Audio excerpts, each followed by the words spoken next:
And we welcome you back. We're continuing our conversation now about Russia. We also want to welcome back the author of the new book, Red Notice, the true story of high finance, murder, and one man's fight for justice, Bill Browder. And also joining us now, she's a journalist at Radio France Internationale in Paris, covering international politics and corruption. She's also the editor of the book, Why Europe Needs a Magnitsky Law. A pleasure to welcome Elena Servettaz to MidPoint. I want to make sure I got the pronunciation right on that law, Elena, if you want to correct me. Servettaz. Servettaz, thank you. I apologize. Right. I got a lot of Russian names in my head right now as we talk about this situation. And Bill, we were talking about the opposition movement in Russia, and I wanted you to give us a take real quickly on what you personally went through while you were there, and as quickly as you can. Yeah, sure. So I moved out to Russia at the end of communism to set up an investment fund called the Hermitage Fund. It grew to become the largest investment fund in the country with $4.5 billion of assets under management.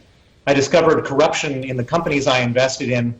I started to expose the corruption through the international media, and that ended up getting me expelled from the country in 2005, declared a threat to national security.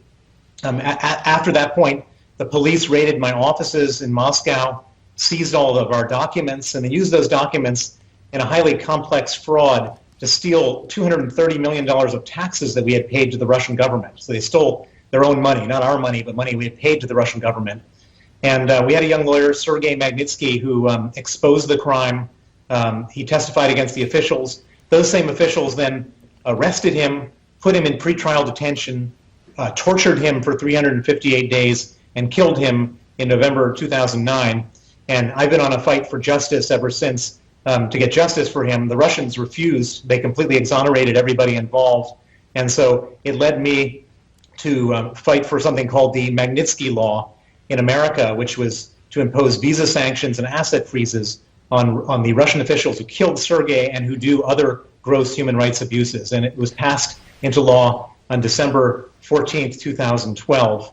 And now we're working on a similar law for Europe. And that brings us to Elena. Elena, do you think that, Europe and Russia are closely aligned economically, more so than maybe Europe would like, but do you think that Europe will ever, get on board with a law like this? In Europe, of course, there was discussing this possibility of having this law, and there is some politician who can stand for it, for human rights and against corruption, and there is some people who are protecting Vladimir Putin's interests here. For example, in France, as you know, there is many Russian oligarchs and politicians having their villas on Côte d'Azur in south of France, and some of them have their apartment in Paris.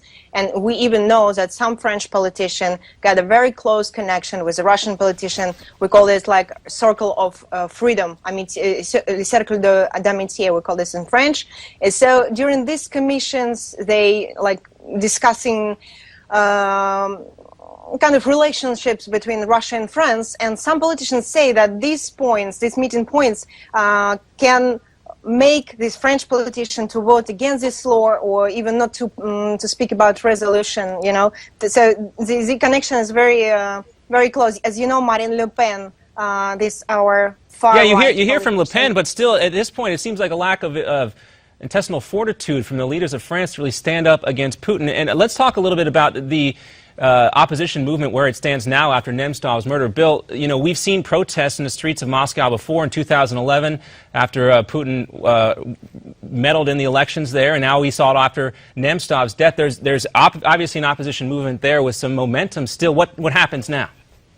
Well, on one hand, by murdering the most outspoken opposition politician, the Putin regime is trying to send a message to everybody else, which is that you're not just risking your freedom. They used to arrest people. You're risking your life. And so on one hand, people are absolutely terrified. On the other hand, there's something which is outside the control of Putin or anybody, which is that there's an economic crisis going on in Russia right now. The ruble has dropped by 50%. Oil prices are down. People are losing their jobs. Things are getting expensive. Sanctions are in place. And Putin has always been what I call the good economics president. He was able to thrive when the economics were good. People didn't want to, they were apathetic, politically apathetic if they had food in their stomach. But now, all of a sudden, there's an economic crisis. He's not the good economics president. He's the bad economics president. He doesn't know how this is going to play itself out. And so there could easily be a flashpoint like there was in Tunisia or in Egypt, where it doesn't matter what he says. All of a sudden, he does something which gets everybody very angry, and they come out into the streets like they did in Ukraine a few months ago. What do you think, Elena? I mean, I would kind of echo the point that Victoria Nuland from the State Department made, where the bleep is Europe when it comes to these types of situations, especially now after Nemtsov. But do you agree with Bill? Do you think that there's going to be a groundswell of this opposition movement, and maybe if Putin was responsible, it might backfire?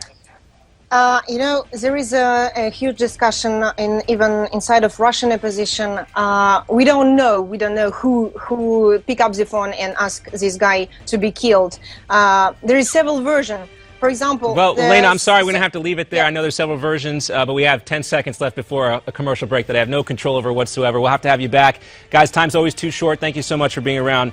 Fascinating discussion. We're right back after this.